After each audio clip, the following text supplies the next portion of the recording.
Hello বন্ধুরা, lifestyle অসমের পরিবারের মধ্যে স্বাগতম জানাই। তোমরা কেমন আছো? আশা করি ভালো আছে। তোমাদের আশীর্বাদে আমি ঠিকঠাক চলছি। এখন মোটামুটি ভালো আছি। কথাটা একটু আস্তে জড়িয়ে যায়, আস্তে আস্তে বলি। যাই হোক, দীঘার মাছ নিয়ে এসেছিলো জামাই, ঠিক আছে। দিয়ে জামাই নিয়ে এসে 4খানা ইলিশ মাছ, একটা মাথা দিয়েছিল আমাদেরকে। সেই ইলিশ মাছটা রান্না করে তোমাদেরকে দেখাবো। মানে দীঘা ইলিশ মাছ কতদিন পর যে রান্না করছি। যখন আমার বিয়ে হয়, আমার কাকু বাড়ি থাকতো, কাকাই দীঘাতে, তখন বড় বড় মাছ নিয়ে আসতো। খেতে কি ভালো লাগতো।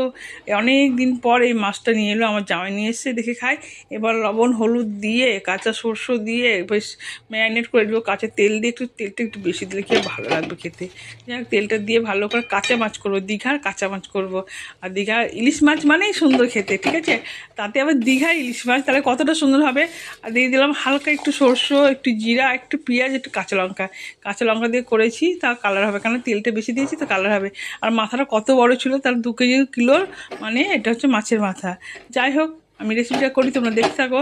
আর কোথা থেকে তোমরা ভিডিওটা দেখছো অবশ্যই কমেন্টে জানাবে। আর ডিমটা দেখলে কতটা ডিম বেরিয়েছে পেট থেকে। ঢাকা দিয়ে দিলাম, গ্যাসটা জ্বালিয়ে দিলাম। 10 মিনিট পর ঢাকনাটা খুলে দেখছি না ফুটছে। এটা বেশি জল দিই, একদম মাখো মাখো করবো। মাখো মাখো করলে কী হবে, ভালো হবে।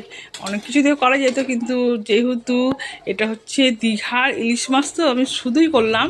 আর যদি গাঠি কচু দিয়ে করা যেত ওটা ভালো লাগতো, কিন্তু শুধু করলাম, দেখি কতটা সুন্দর লাগে। ইলিশ মাছ মানে সুন্দর, ভালো লাগবে অবশ্যই। তো যাই হোক, আস্তে আস্তে জাল দিয়ে মানে করছি। ভাতটা হয়ে গেছিলো বলে করতে পারলাম না। দেখতে হচ্ছে কালারটা কত সুন্দর হয়েছে। আর এত সুন্দর হয়েছে না, খুব সুন্দর হয়েছে। আর সেন্টটা এত সুন্দর বেরিয়েছে। ইলিশ মাছের সেন্ট আছে, কিন্তু দীঘায় ইলিশ মাছে এতটা সেন্ট কি বলবো। যাই হোক, আমার রেসিপিটা তোমাদের কেমন লাগলো। আর একটু তেল দিয়ে দিলাম, তেলটা কম লাগছিলো, আর একটু তেল দিয়ে দিলাম।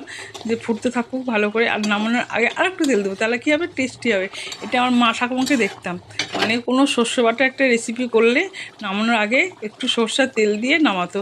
আর খেতে এত ভালো লাগতো কি বলবো বন্ধুরা। তো আমার মা ঠাকুমা নেই, তা কি আছে, ওদের রান্নাগুলো তুলে ধরে দেখতেই পাচ্ছ কত সুন্দর কালারটা হয়েছে। এত সুন্দর কালারটা হয়েছে না, জাস্ট ফাটাফাটি। দেখতেও সুন্দর হয়েছে, সেন্ট বেড়াচ্ছে, আর খেতেও সুন্দর হয়েছিল। আমি খাওয়ার পরেই তো রেসিপিটা দিই আমরা।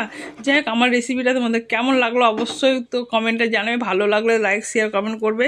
আর কোথা থেকে ভিডিওটা দেখছো অবশ্যই তোমরা জানাবে। আর আমার নতুন বন্ধু হয়ে থাকলে চ্যানেলটা সাবস্ক্রাইব করবে। আর ফেসবুক থেকে পেজটা ফলো করে দিও। ভিডিওটা এখানে শেষ করলো বন্ধুরা। ইলিশ মাছ দিয়ে ভাত জমিয়ে খাই, ভুড়ি ভোজ করি। টাটা।